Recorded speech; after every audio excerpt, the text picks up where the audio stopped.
Welcome to This Week in Missouri Politics, my favorite edition of the year from the Missouri State Fair. We are here with the 57th governor of the great state of Missouri, Governor Parson. Welcome back to This Week in Missouri Politics. Hey, great to be here, Scott. Anytime we're at State Fair is a good day for us. It's outstanding. I mean, it gets better every year. This year we even had the weather cooperate. This is the best weather I've ever seen at the fair. It's for a long time. I haven't seen anything like it. And just the mood of people as you go around the fairgrounds. And this has just been a fun day all the way around. We started early, but had the opportunity to see a lot of exhibits, a lot of kids out there. Everybody just having fun, and that's what the fair is all about. It's fun to watch you interact with folks at the fair. You're about as popular as funnel cakes here. I mean, people just love to see, and I think it's because they know you really do. You're a farmer, and you really do appreciate the fair.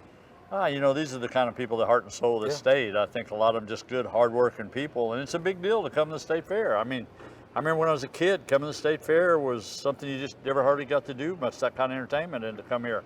But you just see so many people here that really appreciates what agriculture means to the state and how important the future of it is, and you see every aspect of it, all the way from livestock to row crop to all the products that we do in the state. So it's just fun being here at the state fair, getting to have fun, and kind of, I want to say, kind of people I kind of grew up with are kind of all here. So big primary election, you had to be a little bit proud that a guy who you picked to be, you served in the Senate, but you picked to be the Attorney General, the Republican Party of Missouri is going to nominate for Senate. It had to be a proud day.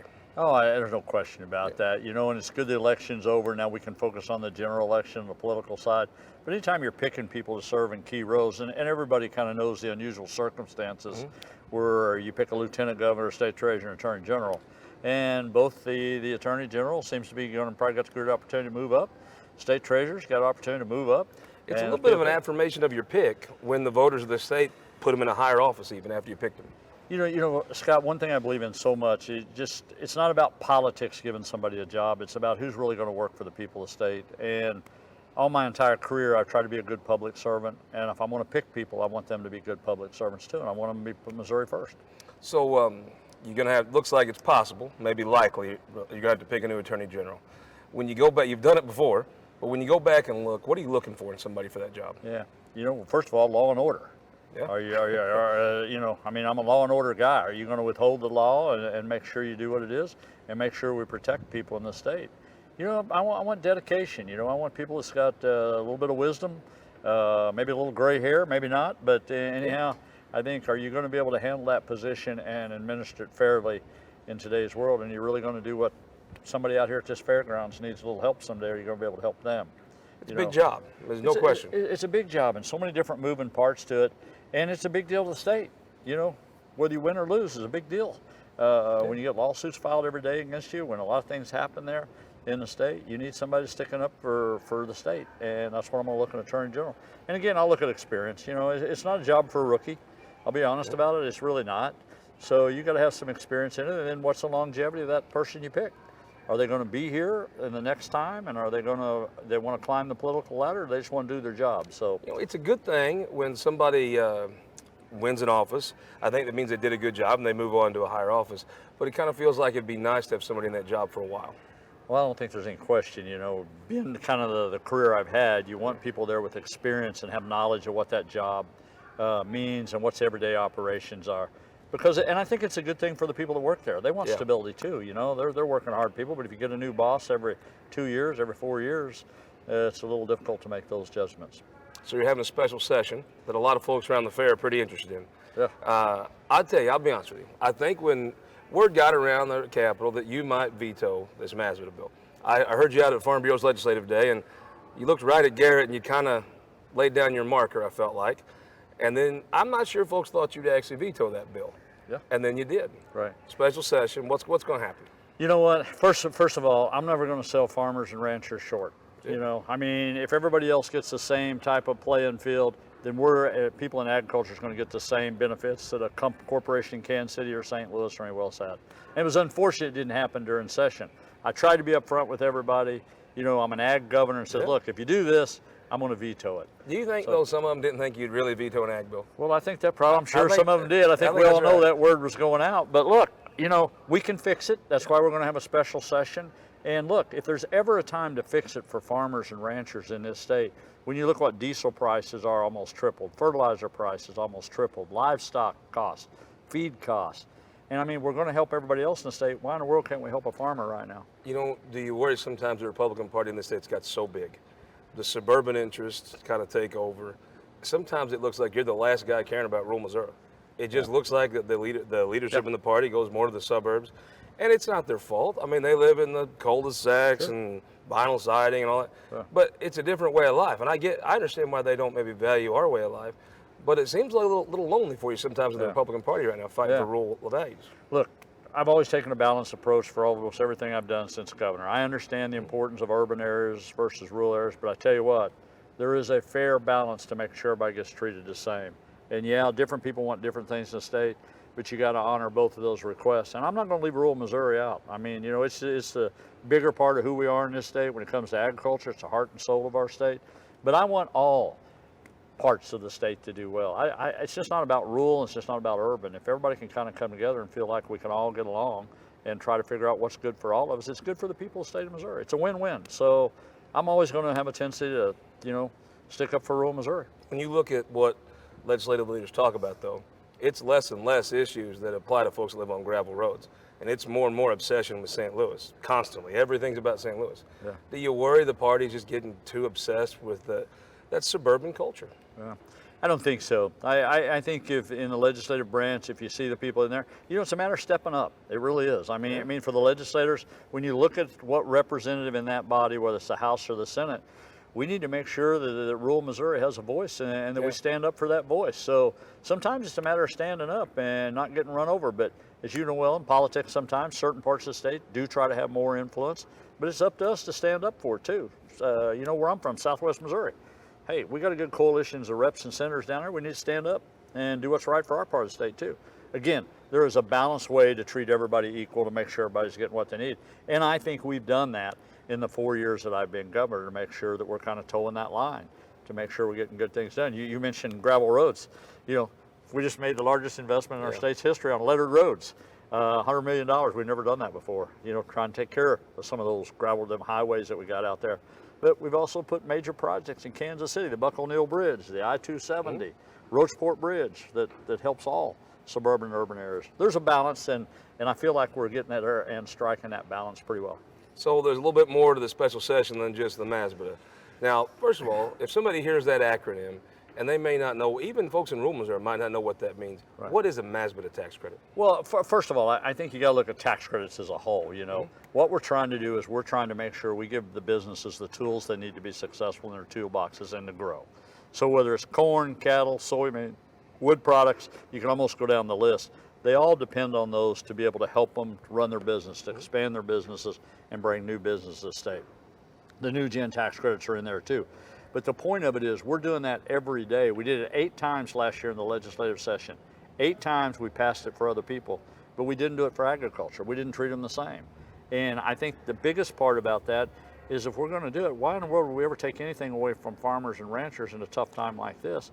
And literally don't even treat them the same, you take it away from them. So all of that's important when we look at meat processing plants, when we look at biodiesel, when we look at all the things that matters to agriculture, all of them played a part in that. And all of a sudden, they just got treated different than everybody else. And, you know, again, I'm just not going to let that happen. You know, I'm going to do everything I can to fight for them and make sure we fix it. So, but also, you're going to do a tax cut. Yeah, we're excited about that. Look, we all the time talk about, you know, if you do A, B, C, D, things are going to get better, the economy is going to grow, jobs are going to grow. And we've been very fortunate in this state. The way we've handled everything over the last 4 years, and especially during the pandemic, where we chose to leave our businesses open. We kept our schools open. We tried to keep people go to work. We were one of the first states in the United States to cut off the federal unemployment, that would get people back in the workforce.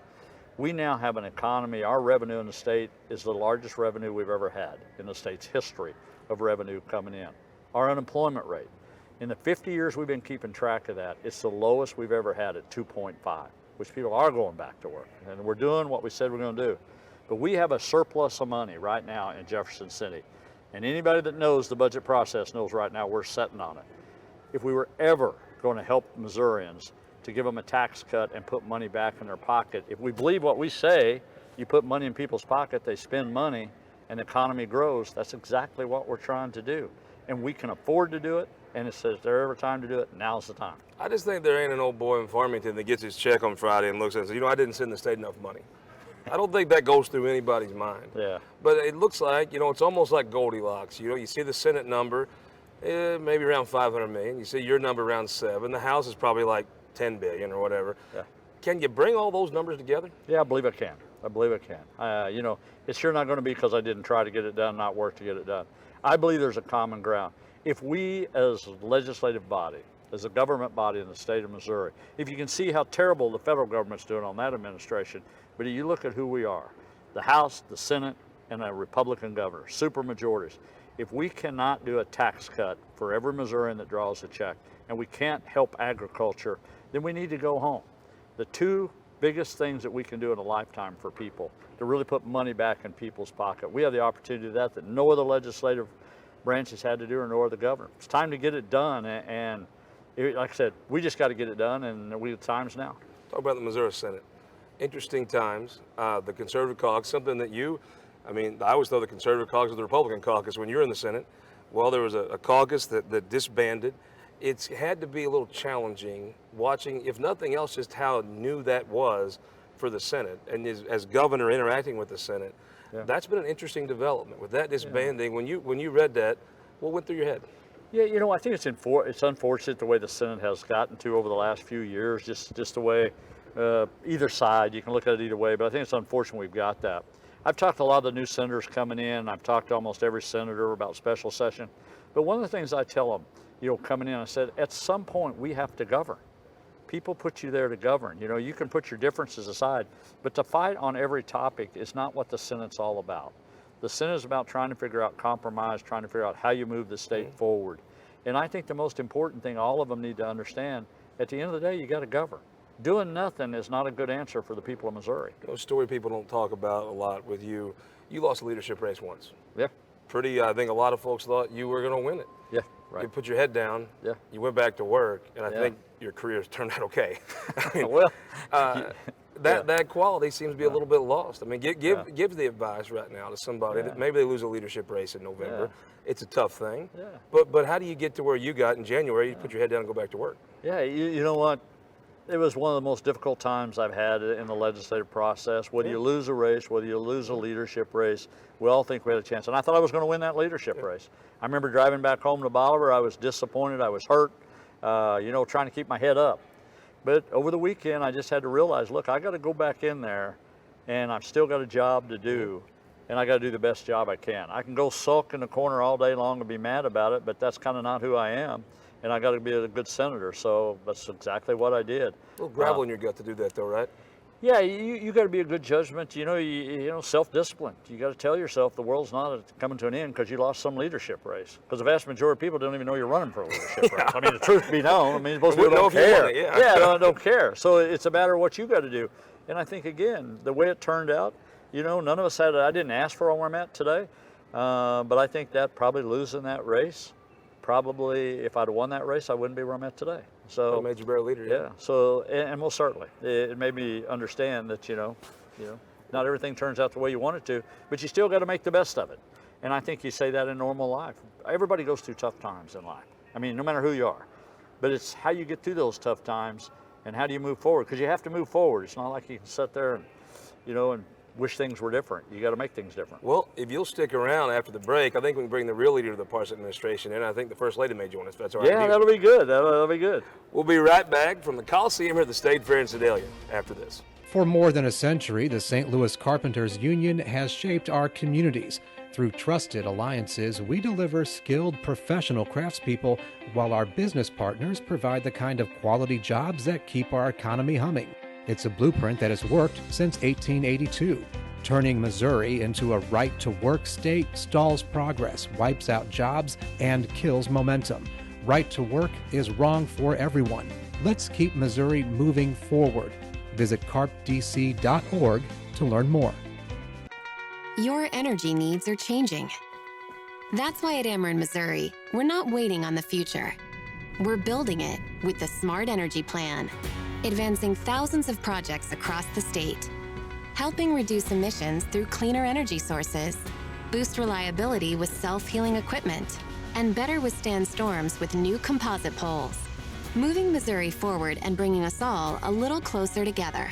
That's energy at work. Ameren, Missouri. I'm a history buff, like I know a lot of you are if you watch the show. We're doing a thing of the history of Missouri. We're going to do it one county at a time. We call it Show Me Missouri.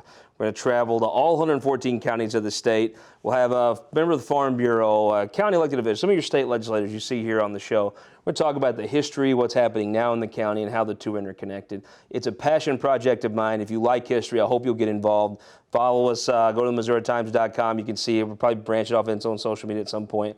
But you've been so good to us at the Missouri Times, the show, different papers. This is a passion project that I hope you'll enjoy. It's called Show Me Missouri, the history of Missouri, one county at a time. The first county was Polk County. We had a great time. And we hope you'll go to MissouriTimes.com, find a little bit about it. And if you like the history of the state, I hope you'll enjoy it. Welcome back this week at Missouri Politics from the State Fair in Sedalia.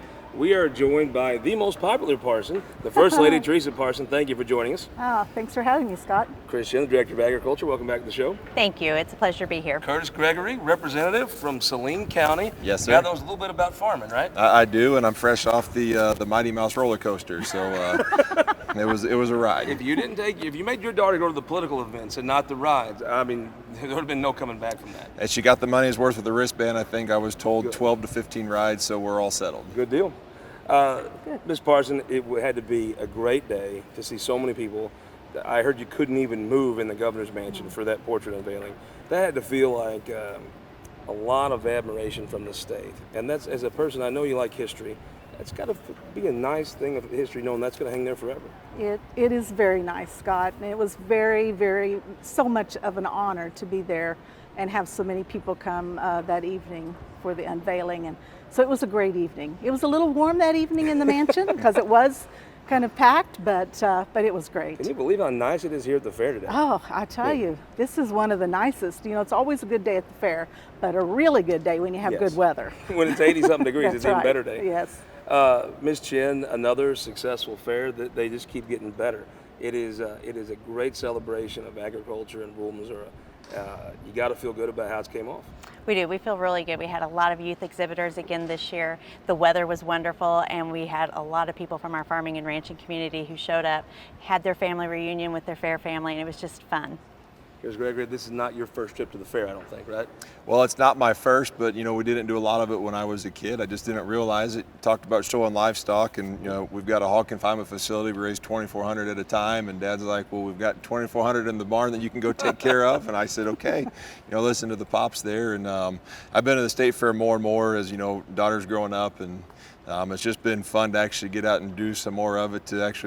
I got my first chocolate milk from Farm Bureau today. Nice. So I'm learning the things that everyone else knows. As far as it was interesting, I watched some folks. The governor had sort of indicated that he might veto that ag bill, and I think some folks didn't. They thought he might have been bluffing. He wasn't bluffing, was he? He doesn't usually bluff, Scott, at all. So no, they should believe him when he talks. Oh, I think he's got his bluff in now. If he says he'll veto, so I think people believe him. All right, Ms. Chinn, what is a Mazda tax credit? How does that impact Missouri? Mazda tax credits, a perfect example is the ethanol plant at Marshall in that Malta-Bend area, MME. They, over the last 20 years, have come back time and time again to use the Mazda tax credits for expansion opportunity to grow that business so that they can help area farmers and ranchers add more value to their corn product. It's been a tremendous tool for the farmers and ranchers who own in on that ethanol plant, and it really is the reason that they were able to get that ethanol plant up and going. And they want to expand, right? They want to expand. But they need this program. They need the program. I went up there, now Senator-elect Rusty Black took me up there, and Peggy McGaw, and it's amazing to see what they've done. Innovative stuff that is Missouri taking advantage of our natural resource. It is an incredible place, and to think that they want to add on in rural Missouri, I mean, that's kind of what the point of everything is, right? Yeah, they are a great economic driver for our rural community. Not only are they helping our farmers and ranchers in that area, but it's also helping that local community. It's creating jobs, it's adding more value, it's adding to that tax base, which makes the roads and the bridges even better. So it's really a good asset for the rural community. All right, Representative Gregory, there's a little bit of pushback. Hard to get the program extended to 6 years. You end up getting 2. The governor said that's not good enough for rural Missouri. Mm-hmm. When you're in the legislature, what is the logic to give St. Louis and Kansas City 6 years of their programs and give Saline County 2 years of yours? I mean, it's a negotiation deal. I wasn't happy that it only ended up on 2 years by any stretch of the imagination. I'm an ag guy. The ethanol plant she was talking about is my backyard. Yeah. I ended up with close to 100,000 bushels of my own corn went into that plant this year alone. And it has been huge for our local economy. And so I was very frustrated, but I was just in a position where I couldn't do anything about it other than just being, well, this is the best we have on the table right now. And sometimes you just got to take what the best is and see what happens. And I knew the veto was on the table because I kind of heard that rumor mill going around the Capitol. And I was like, well, the governor said he was going to veto it. And people are going, no, he's just going to pocket pass it. And he said he wasn't going to sign it. And I was like, boys, I think when he says he's not going to sign something, that probably means that's going to be a veto. You were with him that day out at Farm Bureau back in, I guess it's February, March, and he looked pretty serious that day. He's usually serious, especially in front of, some of his people that he works with. So yes, all right. So much. You just got back from summer caucus with your House colleagues. The governor threw down the gauntlet, said, no, we're going to treat rural Missouri the same as you treat urban Missouri. Well, how'd they take it? What's the pulse of your colleagues down there? I mean, the most of us, I think, we're good with it. It's I came out of that meeting with the mantra of, I had a coach one time that gave me the KISS method when it comes to athletics, and that's keep it simple, stupid. I was like, we just got to keep it simple.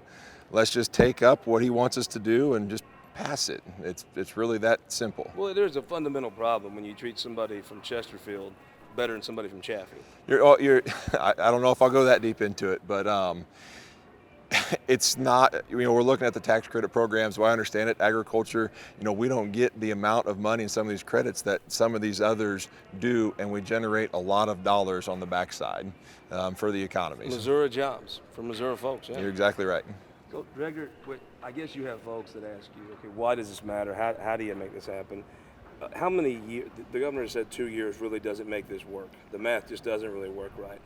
How many years does it need to be? A lot of it depends on the equity drive of the cooperative that is trying to raise their money. Sometimes it takes about 18 months to get a project across that finish line, and other times, depending on supply chain issues like we are seeing right now, it could take 3 years or more. And so every project is different, and we've got to be able to have that flexibility to meet every business's needs. So the governor said 6 years. Is that what it needs to be? We would like to see 6 years, yes. We'd love to see even more if that was possible, because that adds more stability to the program. It helps people plan for the future. They know that they want to start out doing phase 1, but they want to be able to add phase 2 and 3 onto their businesses as well. And sometimes that means coming back longer than that 6 year, and they really need that certainty that that tax credit is going to be available long term for their use. Business is about certainty, right? It's about predicting and projecting, and as far as it does seem like sometimes, when he first got elected to the State House, you would never dream of treating agriculture worse than another industry sector. Sometimes it looks like he's one of the only ones out there fighting for rural Missouri. Well, I don't think that's altogether true, Scott, because I think there's a lot of legislators up there, and I think rural Missouri is beginning to speak up, and we're beginning to hold our own. Well, if nothing else, there's going to be at least a week of folks talking about rural Missouri in the Capitol come September, right? That'll be good. I don't think that won't be lost in the stories. No. Dr. Chinn, when you look at that ethanol plant, that is actually the end result of these credits, right? It is. It's exactly what it was. They had a small group of farmers that had a dream, and they went out and they worked hard to get that equity drive built, and they did their feasibility study that they funded through MASBDA, and they've been able to grow that opportunity for not only their area, but for that region. Farmers from all around the northern and the central part of the state bring their corn into that ethanol plant, and it's added value. It's another market for them, and it helps them bring that next generation back home to their farm. The truth is, this is smart things. If you were on the board of a company, that's the kind of investment you would make. The taxpayers' money saw a great return there. Yeah, this is all about economic development. Yeah. And as long as our farming community is strong, then the rest of the community will be strong too. And so it's really important. Agriculture is the state's #1 economic driver, and we need to make sure that we're giving our farmers, our ranchers, our agribusiness owners the tools they need to be successful to bring the next generation onto those family farms and ranches. Representative, we're talking about a tax cut too. So I've heard the Senate maybe be a little more conservative with their number. Governor's come out with some around $700 million. Where's the House at right now? Honestly, I couldn't tell you. We had our caucus meetings where there were some other rumblings of looking at some corporate tax cut structure, but I've not been in on the high level meetings. One could say that was just some stuff that was thrown around and talking the need to strike while the iron's hot. I'm sitting here going, it's September, you know, when we're more than likely going to do this. The iron's still going to be hot come January. Coming off of this fresh tax cut in September, the iron's still going to be hot in January. We're going to have a lot more time to run the traps and really do more of a study on it than just saying, oh, this is great, let's do a whole lot more. When it's just kind of like when I'm bidding on an item at, you know, an auction somewhere or a cow somewhere, and you're like, well, my top price is $3,000. By the time it's all said and done, you're at $6,000, and you're going, oh, wow, I just got too much in the moment. Well, the thing you don't want to do is leave your place not flush with money. You don't want to bank. You don't want to put the state in a bad way from an over tax cut when you could have done a reasonable tax cut and kept the books balanced. I think we can all agree that I despise the state of Kansas just from the university I went to, and you know, look what happened to look what happened to them. You know, they did a great thing by rolling their tax way back, but what do they had to do now? They've had to go back and put taxes back on, and that's the last thing anybody wants to do. I think is go too far and then have to turn around and be like, well, actually, we need to raise our taxes back up to catch the state back up. Those are a reasonable, conservative way, Midwestern way to do things. There definitely is. Yeah. So tell me, the state fair, it just feels like when he comes here, people can tell he appreciates agriculture. You two are from an agriculture community. It's just different when he comes to the fair. It's just got to feel special, the reactions of people that come here with their family and they get to see the governor of Missouri walk around the corner. Well, it is, and it's a good time for us. We enjoy it. It's a couple of days, 3 days when we're here that we can really get out and back to our roots, and so we enjoy the fair every time we're here, and so it's just been a great week so far. I just think that's a special thing. If you come in from Moberly or Dexter or Sykeston, you're here at the fair having a great time, and then you see the governor and he's smiling, and you can tell he truly feels at home. That's a great experience that thousands of Missourians have had since he's been governor here. Yeah, it's always fun to pull up to a barn with the governor and to see the smiles on the kids' faces, on the parents' faces, the grandparents' faces. You know, they say, you're the first governor that's ever walked through our barns and known what you're looking at. And so it's just really neat. They were friends with Governor Parson before he was Governor Parson. And so that's what's really neat about this, is to see the old friendships that are there and the support that he has. I want to thank you guys for your time. I want to thank the State Fair folks and the Department of Agriculture for hosting us here this week for This Week in Missouri Politics. And we will join you next week, University of Central Missouri campus in Warrensburg, for This Week in Missouri Politics.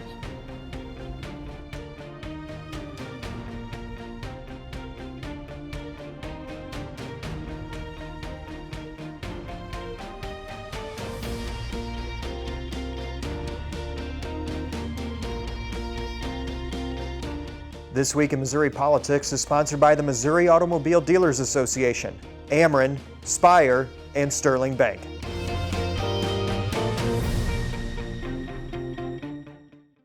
Guys, thank you so much for watching the show. I want to tell you about a new thing we're offering. It's the Missouri Times Podcast Network. You'll get this show every week. If you want to listen to it in your car, you don't have time to watch it. You'll get our Show in Missouri podcast, History of Missouri, one county at a time. You'll also get our midweek update. Once a week, I throw up the Facebook Live. We talk politics, usually eat a lunch and discuss politics. You'll get to hear all those things come right to your phone. Subscribe to us on iTunes or Android. Missouri Times Podcast Network. Please join us and subscribe.